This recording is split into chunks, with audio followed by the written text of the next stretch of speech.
Boa noite, graça e paz aos irmãos, a você que vai ter acesso aí remotamente, a esse estudo, que Jesus te abençoe poderosamente também. Irmãos, dando sequência aí, ao nosso estudo dos livros da Bíblia, panorama bíblico, nós hoje então vamos estudar o livro de Esdras. Nós já estudamos até 2 Crônicas, e hoje, então, a gente vai dar sequência aí aos livros, e vamos estudar hoje o livro de Esdras, que, segundo alguns, é o autor também de 1ª e 2ª Crônicas. Então, vamos lá. Esdras, abram as Bíblias aí nos livros de Esdras, a gente vai dar uma lidazinha aí em algumas passagens, Primeira pergunta, alguém sabe quantos capítulos tem o livro de Esdras?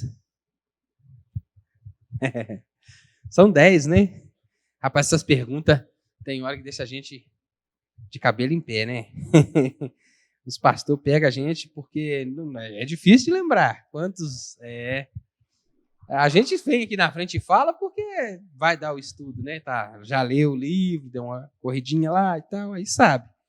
Mas são 10 capítulos. E alguns personagens principais do livro de Esdras são Zorobabel, o governador de Jerusalém, que ficou em Jerusalém quando o povo estava exilado. Jesua, o sumo sacerdote. Esdras, é claro, o autor, sacerdote e escriba também. Ageu e Zacarias são 2 profetas que mudam a história, eles têm um papel super importante no livro de Esdras, porque através da vida deles, Deus usa esses homens para reanimar o povo, para continuar a construção do templo. Eles começaram a reconstruir o templo, mas os inimigos se levantaram em volta, pararam o processo ali, mas depois, através da vida do profeta Ageu e do profeta Zacarias, Deus então reanimou o povo para continuar a reconstrução do templo. Tem também aqui 4 reis, da Pérsia que são citados no livro de Esdras: Ciro, Dario, Assuero e Artaxerxes. Cada um com um papel bem importante. Ciro é aquele que dá o decreto, que decreta que Esdras volte para Jerusalém para construir o templo. Não só decreta que ele volte, mas também que todos os recursos para que ele conseguisse construir o templo fosse dado a eles, saísse da tesouraria do rei. Dario é aquele que no futuro é quem reencontra esse decreto de Ciro. Assuero é um rei que a turma usa ele para arar essa obra, e Artaxerxes também. É um rei que estava ali com essa obra parada, mas no final das contas ele termina autorizando a reconstrução, e assim como Ciro, ordenando que todos os recursos fossem dados para que Esdras terminasse a construção do templo ali.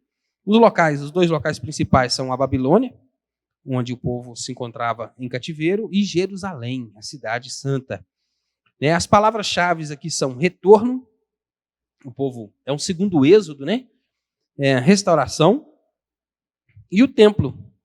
O tema do livro: o retorno dos judeus do cativeiro da Babilônia e a reedificação do templo em Jerusalém. Versículos-chave, tem 2 passagens que são chave para a gente entender o livro de Esdras. Nós vamos ler as 2. A primeira está no capítulo 1, nós vamos ler do versículo 1 ao verso 5.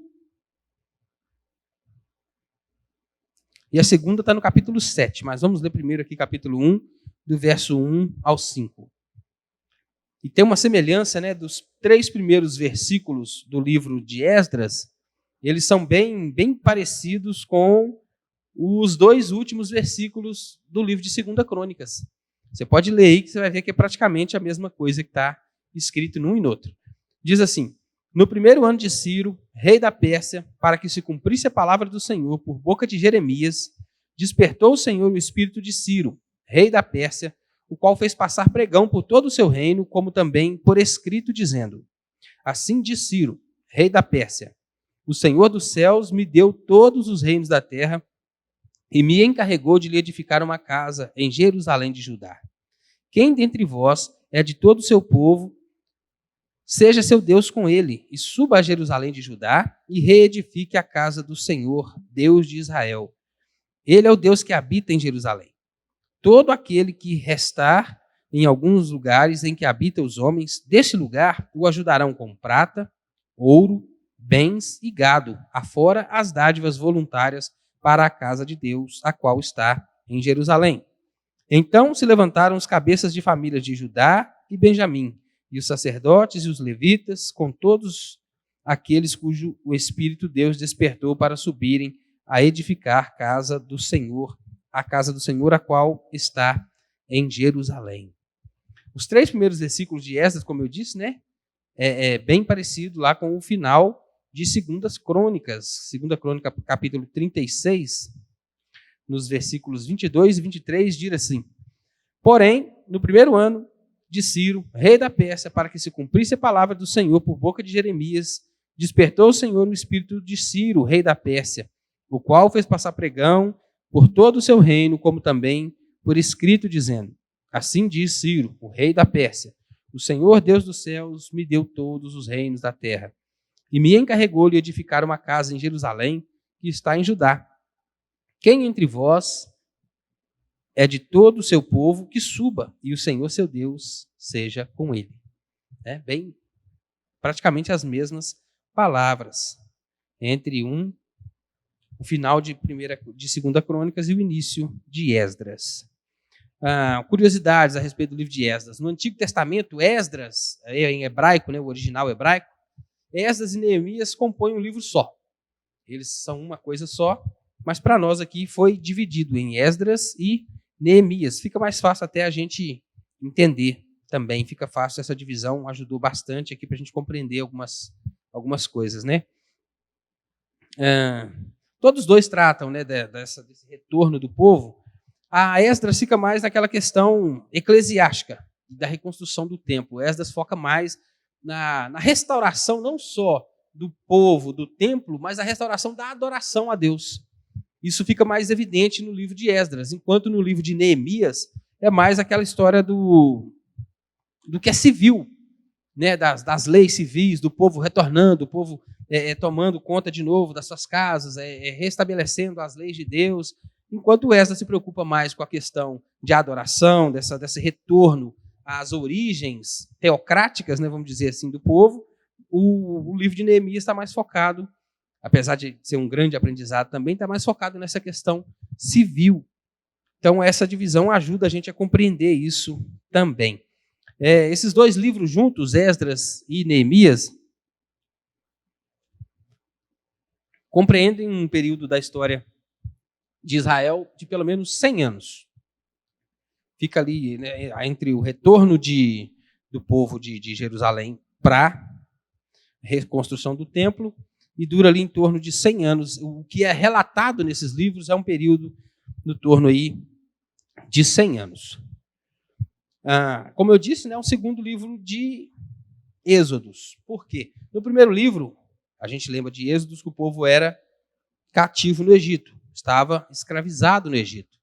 Estava ali, lembraram-se do Senhor, Deus então levantou Moisés como um líder para tirar aquele povo do Egito e voltar com eles, né, para a terra prometida, a terra que Deus tinha prometido a eles. Eles voltam, Deus faz todos aqueles sinais, prodígios, eles passam 40 anos no deserto e depois se fica ali como um povo de Deus, toma conta daquele lugar. Tem o ápice da nação de Israel no reinado de Salomão, né? Davi foi o maior rei da história do povo de Israel, mas o ápice, o auge, né, até inclusive territorialmente falando, o que mais se aproximou daquilo que Deus tinha prometido como terra para aquele povo foi Salomão. O que mais abrangeu o reino ali foi Salomão. E ali foi o auge daquele governo. Mas, infelizmente, aquele que mais, né, se aproximou daquilo que Deus tinha dito que seria a terra daquele povo foi também o que começou o processo de afastar o povo de Deus. E foi com Salomão que começou ali a questão da idolatria, no final do seu reinado. As mulheres, né, começou a fazer alianças com os povos. Como é que é? Salomão não fez guerra, não guerreou, não lutou com ninguém, não teve inimigos bélicos, mas ele fez aliança através de casamentos. Ao invés de guerrear um com o outro, como era um homem muito sábio, muito inteligente, então preferiu fazer ali aliança por meio de casamentos. Não sei se era tão inteligente assim, né?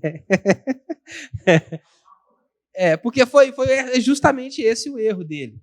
Né? O livro de Salomão nos relata que Salomão não só casou com aquelas mulheres, mas como ele amava algumas daquelas mulheres. Ele, de fato, né, se enveredou ali. Se fosse só um casamento, como é que eu vou falar aqui, de interesses, né, estava bom. Menos mal, não ia ter guerra, não ia ter nada, mas a nação ia continuar teocrática. Acontece que Salomão se apaixonou por alguma daquelas mulheres e aí permitiu, né, adoração a outros deuses ali. Vendo isso, o filho dele, Roboão, o primeiro rei depois de Salomão, né, enveredou pelos caminhos do pai. E foi um pouco pior. Né, foi mais profundo ainda do que o pai dele, porque o povo, depois que Salomão morreu, pediu que fosse tirado ali os impostos, né? Ele falou, não, se o meu pai castigar vocês com açoite, eu vou castigar com escorpião. E aí, então, foi o que causou não só a questão da idolatria, mas a ruptura. Rompeu. O reino que era unido, que era um só, se rompeu, porque o pessoal ali do norte falou, o que temos nós com o povo de Judá? Deixa essa turma para lá e nós não vamos seguir ninguém. E foi tão sério isso, foi tão severo essa divisão, que o povo do norte, todos os reis que se seguiram, mais de 20 reis, depois todos eles foram idólatras. Daí, depois Crônicas vai falar, a gente nem vê mais, o reino do norte nunca mais foi restaurado. Como era o reino de Israel como um todo. Nunca mais foi. Tanto que depois da divisão, a gente vai ver aqui para o livro de Esdras mais para frente, quando foi por causa disso que, quando Esdras voltou, Neemias voltou e reconstruiu o templo ali, que o povo passou a ser conhecido como judeu. Porque era a maioria, o povo que estava ali era o povo de Judá. A nação que foi construída foi o reino, reconstruída foi o reino do sul, que tinha ali Judá como predominância, né, e Benjamim, que era uma parte ali também do reino. Mas ficaram conhecidos como judeus foi depois dessa época. Porque o reino de Judá foi reconstruído, mas o reino de Israel não mais. Né? Então, é isso. O livro do Esdras é uma espécie de continuação do livro das Crônicas, né? Como alguém... E conta como os judeus, né, prisioneiros, estavam na Babilônia e voltaram para Jerusalém, né, para reconstruir o templo e começaram uma vez a adorar o Senhor. Começaram de novo a, né, reedificar o templo e voltaram a adorar a Deus. Nota que Deus tinha feito uma promessa, o profeta, vou ler aqui de novo para não esquecer. Rapaz, não é Isaías, não, Jeremias. Deus tinha prometido que Ciro ia fazer com que o povo voltasse. E esse nome, o nome do rei, do Ciro, foi citado 200 anos antes dessa promessa se cumprir. Então, quando Jeremias deu essa profecia, Jeremias não, né? Deus, por meio do profeta Jeremias, disse que isso iria acontecer, chamou Ciro pelo nome 200 anos antes dele assumir o reinado. Então, foi algo bem interessante. Né? Jeremias já fez a profecia que vocês vão voltar, mas é Ciro quem vai fazer com que vocês voltem. Isso 200 anos antes do rapaz nascer. Né? Deus provando que ele é Senhor de todo o tempo, de todos os reis, ele que levanta reis, ele que depõe reis, como diz Daniel lá. E Ciro, então, como, né, foi dito pelo profeta, ele solta o decreto, o povo volta para Jerusalém e começa, no capítulo 3 do livro de Esdras, se eu não me engano, é onde eles começam a lançar os fundamentos do templo. Lançam ali os fundamentos do templo. Esdras ainda não tinha voltado nesse tempo, e aí começam a reconstruir o templo. E o pessoal em volta, os povos em volta, viu aquilo. Esse povo está querendo reconstruir o templo de Israel ali. Começou então a se levantar contra a construção do templo, escreve uma carta para o rei da Babilônia, falando que o povo está construindo de novo e ainda fala para o rei, né? Procura nos livros das crônicas dos reis da Babilônia, que você vai ver que o povo judeu era um povo rebelde. O povo dava trabalho. E tiveram grandes reis, inclusive eles falam dos grandes reis de Israel que se opunham ao reinado. Pode procurar aí que você vai ver essa turma aí e eles vão se opor de novo e se deixar construir de novo. Eles vão se levantar como nação e vão dar um bocado de trabalho.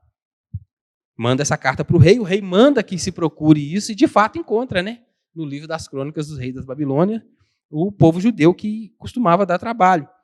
E aí então manda que parasse a construção do templo. Essa construção ficou parada durante 15 anos. O povo começou a construir e aí parou e ficou quieto. E ficou ali, acho que até no capítulo 7. No capítulo 7, se eu não estou enganado, Deus então levanta a figura dos dois profetas que eu disse que é importantíssima aqui, que são... Gente, o nome dos profetas, eu perdi eles aqui. Deixa eu achar aqui. Deus então levanta Ageu e Zacarias para poder falar com o povo. Através do que Ageu e Zacarias fez, o povo então resolveu voltar a reconstruir o templo. E começou a reconstruir o templo mesmo sem a ordem do rei. Mesmo correndo o risco lá, o rei da Babilônia mandar matar todo mundo. Foram construindo. E a turma que estava se opondo, durante esse período em que Ageu e Zacarias estavam profetizando, mesmo com oposição, eles não conseguiram parar a construção do templo. Até que chegasse, aí o que aconteceu? Estava tentando parar a reconstrução do templo. Ageu e Zacarias, então, levanta para ajudar o povo se anima, e o rei tinha mandado parar. O que eles fazem? Manda com que o rei, uma carta para o rei da Babilônia, Artaxerxes, para ele procurar, no meio dos escritos ali, que ele ia ver o mandato de Ciro. Você vai achar lá, pode procurar, que você vai encontrar o Ciro que mandou reconstruir o templo aqui. Então, a gente está fazendo porque Ciro deu a ordem. Artaxerxes, então, pede a turma dele para procurar e encontram esse edito de Ciro, que é o que fala no primeiro versículo aqui do livro de Esdras. No primeiro ano de Ciro, rei da Pérsia, para que se cumprisse a palavra do Senhor por boca de Jeremias, despertou o Senhor o espírito de Ciro. Logo no primeiro versículo do livro de Esdras começa assim, com esse edito. Então, Artaxerxes encontra esses escritos e manda de novo que se reconstrua o templo. Aí, quando Artaxerxes acha isso, lê isso, Artaxerxes, então, aí acontece a segunda vinda, porque veio a primeira vinda desse povo, quando Ciro mandou que viessem, que retornassem, voltou mais cerca de 50 mil pessoas. No capítulo 3, você vai ler ali, vai falar que vieram 42 mil e algumas pessoas, homens, ainda cita o nome deles, né, os sacerdotes, levitas e tal, no capítulo 3, e aí vieram 7 mil e alguma quantidade lá de mulheres, mais os cantores, que fala no livro, aí não falam quantos eram, então cerca de 50 mil pessoas, quando Ciro soltou esse decreto, voltaram para Jerusalém para começarem a reconstruir o templo. Começaram a reconstruir o templo no capítulo 3, e aí eu acho que no capítulo 7, quando Artaxerxes acha esses escritos, ele manda que volte, aí é quando, de fato, Esdras vem. Quando Esdras vem para reconstruir o templo, ele vem com mais 1.700 homens, 1.700 pessoas voltam com ele. Então, a segunda volta, na segunda vinda é que, de fato, Esdras vem para Jerusalém. Na primeira leva, nos primeiros 50 mil, ele não estava presente. Mas na segunda leva ele vem. E aí ele traz o decreto do rei Artaxerxes, né, que manda que, de fato, fosse reconstruído e que o aparato, tudo que fosse preciso, madeira, tudo isso fosse dado aos construtores, que se pusesse na mão deles o dinheiro para que o templo fosse, de fato, construído. E aí aquele povo que estava em volta, olha só, o rei não ia tirar lá da Babilônia, da capital do reino dele, o dinheiro para mandar para cá, certo?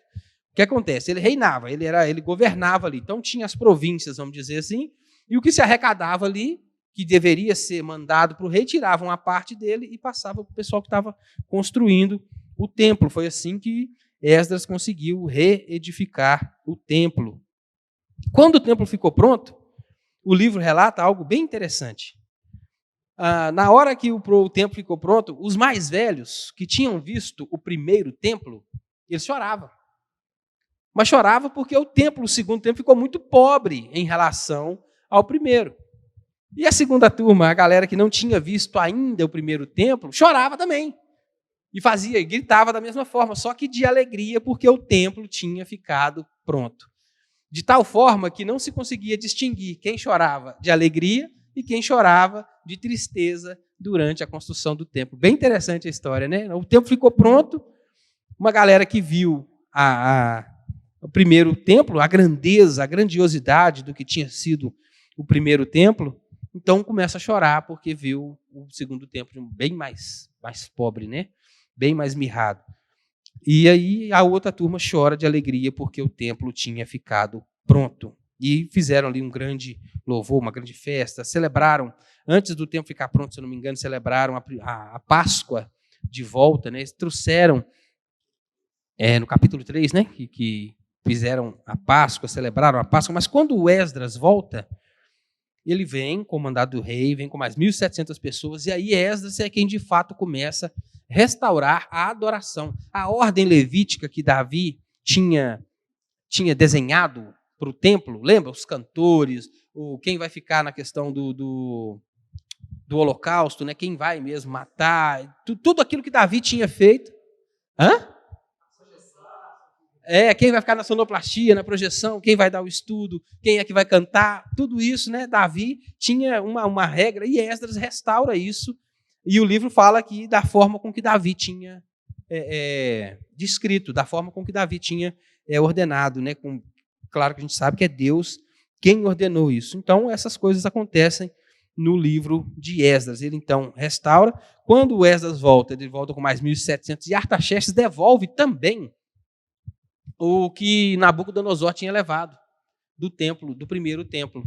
A prataria, o ouro, o bronze, né? Tudo aquilo, então, Artaxerxes também devolve para o segundo templo. E assim o templo é reconstruído. E assim o povo volta a adorar a Deus. O povo volta de fato, a ser uma nação santa, de povo escolhido, separado por Deus. Porque Esdras vem e restaura, então, a ordem do culto, a ordem da adoração. E o que fica para a gente aqui? Umas lições que a gente pode tirar, né, do livro de Esdras. A primeira coisa é o poder da palavra de Deus, o poder das escrituras na vida do povo de Deus. Porque Esdras volta, restaura toda a ordem ali, tudo que Deus tinha falado para aquele povo, ele restaura a lei de Deus. E aquele povo, então, volta a ser, de fato, um povo que teme a Deus, que adora a Deus. Aqui também no livro de Esdras, a gente consegue, só voltar um pouquinho, a gente consegue perceber por que os samaritanos, né, são tidos como judeus de segunda classe. Tem uma lista de pessoas que não eram judias que estavam na região de Samaria. Mais ou menos umas 10 nações diferentes, uns 10 povos diferentes, que é narrado ali. Eu não sei exatamente qual capítulo, acho que capítulo 5 ou 6, é narrado, essa lista aparece, desse tanto de gente que estava ali, que foi mandado, né, pelo Nabucodonosor ali para povoar, o capítulo 8, né? Aí tem uma lista, pelo menos umas 10 nações diferentes do povo que estava ali, que eram da região de Samaria. Por isso os samaritanos, até Cristo vir, também eram considerados judeus de segunda classe, porque era um povo que se misturou demais, uma nação que se misturou demais com os outros povos. Mas voltando aqui às principais lições do livro, a primeira é a respeito da palavra, o valor que tem os mandamentos do Senhor. A segunda, né, é a que a gente percebe claramente fica bem claro o agir de Deus, como é que Deus governa, como é que Deus está no poder de tudo, como tudo está no controle de Deus. Você vê que 200 anos antes do Ciro nascer, o cara já tinha profetizado, Jeremias já tinha profetizado que ele iria libertar o povo de Deus. Vocês vão ser levados cativos, vão ficar 70 anos presos, mas o rei tal vai libertar vocês do cativeiro. Vê se não era Deus quem tinha planejado tudo. Avisou com antecedência que vocês vão ser levados em cativeiro, vocês vão para lá, vão ficar 70 anos, falou o tempo que iriam ficar cativos, avisou que iriam voltar, ainda falou o nome do rei. Então é Deus mostrando que aconteça o que acontecer, no cativeiro ou não, na alegria ou não, na tristeza ou não, né, cantando canções lá alegres ou chorando na beirada do rio, né, como eles estavam lá, o livro de Crônicas, né, que fala isso, que eles estavam chorando ali, o pessoal pedia para eles cantarem, então canta a música lá que vocês cantavam, como uma forma de punição para aquele povo. Não importa, Deus está no controle. Mas eles tinham, né, e o problema disso tudo é que eles tinham na mão toda a chave, né, Paulo? Tudo descrito, bem claro. Ficava claro, para a gente hoje é claro a vinda do Messias, que Jesus era quem representava aquilo. Aquela pessoa, aquele ser, aquele homem, né, aquele que viria para, de fato, estabelecer o reino de Deus. Fica claro nas Escrituras. A gente vê profetas falando, né, e tudo se cumprindo das Escrituras. O Novo Testamento.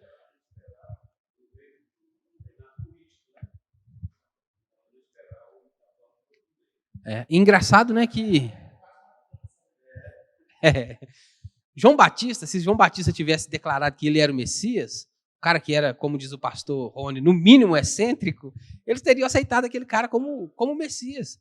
E o Messias que de fato veio, fez sinais, prodígios, o povo viu, né?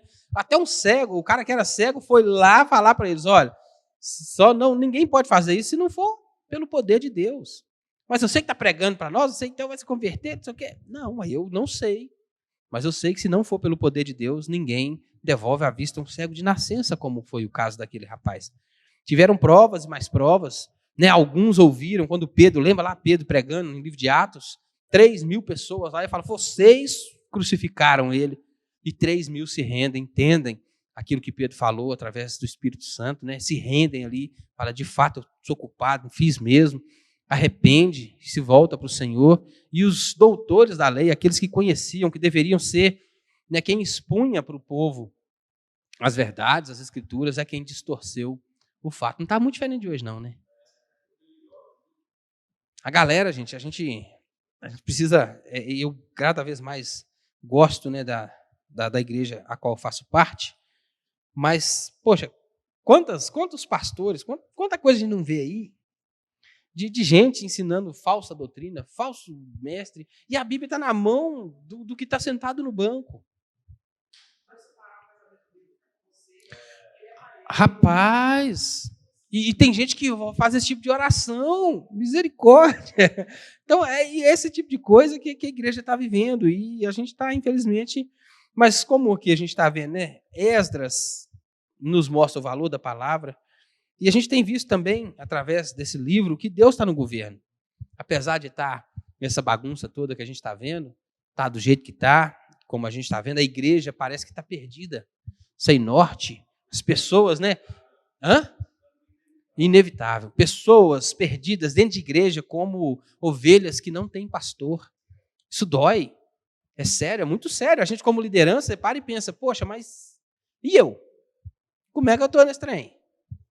Imagina um pastor, Carol. Você é esposa de pastor, o preço que não paga, o cara jovem ainda, está aprendendo muita coisa, está crescendo na vida, está aprendendo tanto trem, e aí é responsável por um rebanho, porque Paulo fala que Deus vai pedir conta do Rony, do Walter, do Paulo, dos outros oficiais da igreja. É claro que de todos os crentes, mas a liderança, muito é dado, muito é cobrado. O problema é que ela não percebe que não é o pastor, não é a figura do Rony que está incomodando. Não quer.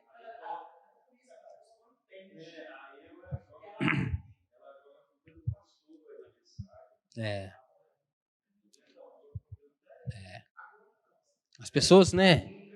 A pessoa chega e fala assim, eu vou embora da igreja. Mas, irmão, mas por que você vai? Porque eu estou sentindo falta de palavra, de substância. É mesmo? Não está pregando todo domingo na igreja? Rapaz, mas sempre a mesma coisa, sempre aqui. Mas, rapaz, será que não está precisando consertar? E fala, né? Eu estou com sede. A água tá. O Paulo não precisa nem buscar, ela está jorrando, né? Está jorrando. O tipo de pregação que antigamente nos fazia converter, hoje nos faz afastar da igreja. Eu converti assim. O pastor Tinoco, Paulo sabe, E foi a primeira vez que eu ouvi um pastor pregando, dando uma cacetada assim, mas daquela boa. E ninguém, assim, é lógico que um ou outro, né, fica mais assim, mas eu falei, gente, isso é o tipo de igreja que eu espero. O cara falou um monte de verdade, um monte de coisa séria, dói na gente, dói em quem é crente, em quem não é crente também doeu bastante, mas o povo saiu dali tranquilo, aquilo surtiu o efeito.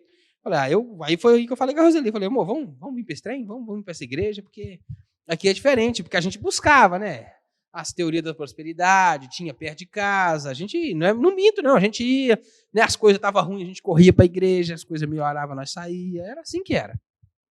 Até que encontramos uma igreja que, graças a Deus, a gente ouviu a verdade, e a verdade nos libertou, graças a Deus, né? Outra coisa que fica claro, evidente aqui, gente, Deus tem propósito em todas as coisas. Se o tempo está ruim, se a coisa está difícil, se está apertado, Deus tem um propósito em tudo isso. Deus tem um propósito. Se você é santo, se você é dele, é separado, é o processo daquilo que a gente chama de acrisolamento, né? Está chegando fogo na prata, fogo no ouro, para que a gente seja de fato a imagem de Cristo, né?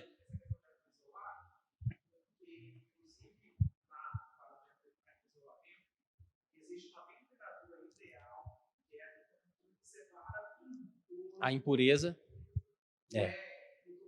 E não. Né? Não.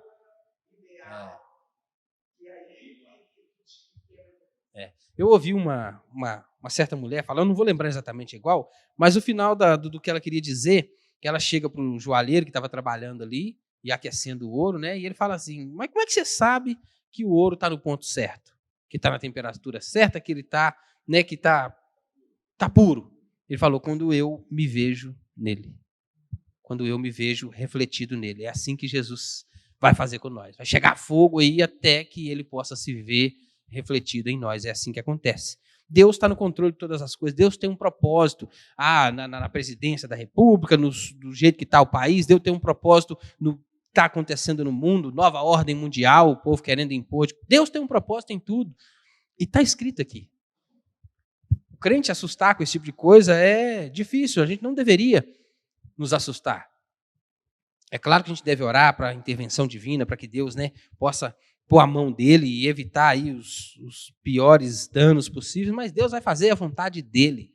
Está decretado. Ele decretou Ciro aqui 200 anos antes, e há 2000 anos atrás o livro de Apocalipse foi escrito. A revelação, Cristo revelou, foi escrito, e ele vai cumprir, e está cumprindo um tanto de coisa. Desde que foi escrito o livro, desde que aquela carta foi lida a primeira vez, os acontecimentos vêm se desenrolando. E está aí para mim e para você. Basta a gente... Tá cheio de vídeos na internet aí, você vê, a pessoa chega, fala assim, nós estamos pedindo um abaixo-assinado aqui em prol da vida dos cachorrinhos, em prol da vida das tartarugas, em prol da vida disso. Você é a favor? Assino. Nós estamos fazendo um abaixo-assinado também contra o aborto. Mas aí não. Espera aí.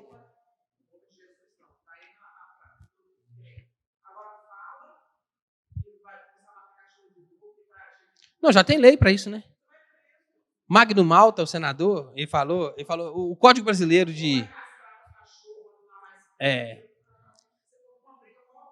A lei brasileira está tão maluca, ele chama o Código Penal de um menino doido, Magno Malta falando. Está tão doido que se um cachorro te morder, é mais vantagem, sei lá... gente, isso vai estar aparecendo na Bíblia ali, mas não é isso que eu estou a favor disso, não é isso. Mas Magno Malta fala assim, se um cachorro te morder, é mais vantajoso para você matar o dono do cachorro do que o cachorro. Porque o cachorro é no mínimo 2 anos preso, não sei quanto tempo lá, inafiançável, mas não sei o quê. O ser humano perdeu o valor. Ainda tem isso, é réu primário, né? Vê se tem condição um negócio desse. O mundo tá de cabeça para baixo, Mas Deus ainda está no controle, gente. Não parece não, mas Ele está no controle, né? E Deus exige mais...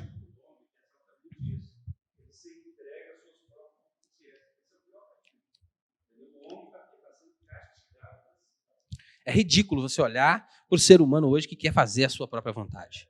É ridículo. Você chega, o cara, eu sou não binário, mas o que é não binário?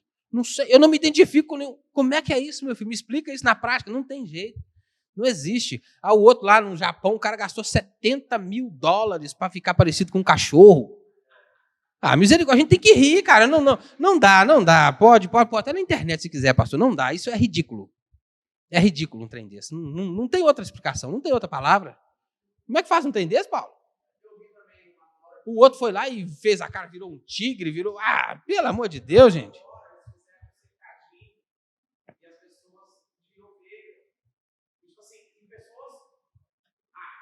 Arte. Cara, você quer ver as artes que estão nas escolas públicas? Você já viu a arte lá dos pocotó lá, das misericórdia, nossa. O que é aquilo? Não, aquilo não tem condição, não tem jeito, não. Mas Deus exige do seu povo que a gente seja um povo separado. Isso também fica claro no livro de Esdras. Quando ele volta e restaura o templo, restaura a adoração, restaura o povo, restaura a ordem, é para que o povo se separasse. E a Bíblia fala algo que a gente muitas vezes não dá ideia, não dá muito valor para o que está escrito, que fala assim, aquele que quer ser amigo do mundo constitui-se inimigo de Deus. E nós temos sido amigo. Amigo, como vocês já disseram aqui mesmo, amigo de pautas, né, de tanta coisa aí. A gente está amizade, pastores defendendo o indefensável, que deveria ser indefensável para a igreja. Mas, graças a Deus, o cristianismo tem se levantado. Inclusive na igreja católica. O que tem de padre falando verdades aí, não é brincadeira, não.